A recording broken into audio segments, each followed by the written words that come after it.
Hello again. One of the things which I've noticed lately in this country is that there are various subjects which people avoid mentioning, perhaps through mistaken delicacy. 60 years ago, the same reticence was exercised over sexual matters.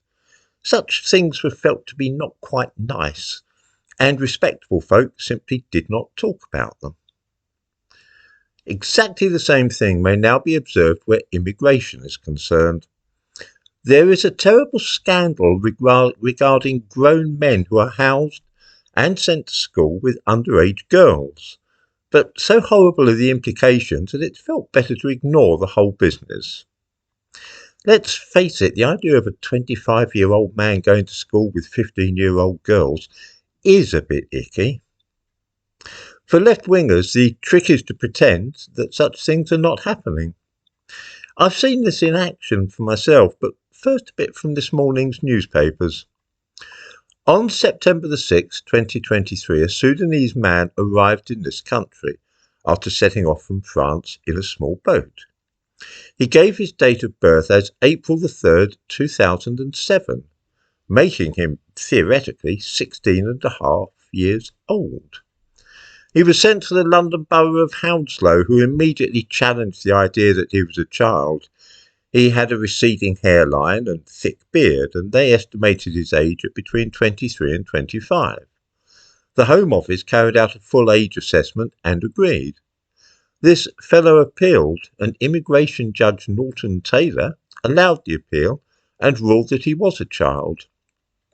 Judge Norton Taylor, by the way, is the man who allowed all those family of people from Gaza into this country because it would breach their human rights, their right to a family if they were made to stay in Gaza. He was born in Brussels, incidentally. The chief reason that men, and it is always men, there are very few female asylum seekers crossing the channel on small boats, and none of them play this game. The reason men do this is because children are given special consideration and not sent to hotels with the other men. They are overwhelmingly likely to be allowed to stay here as well. While their case is being considered, they can be sent to live with a foster family, which might contain actual children. They are also sent to schools and put in classes which match their supposed age.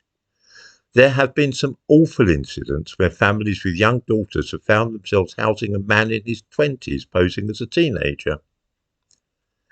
I worked until a few years ago at a further education college in Essex, and I saw this in action. There was in one class a man who was supposed to be a 17-year-old from Afghanistan. He used to get muddled up about his apparent date of birth, and the young men in his group, studying vehicle maintenance, used to joke about the fact that he had a wife and children back in his own country.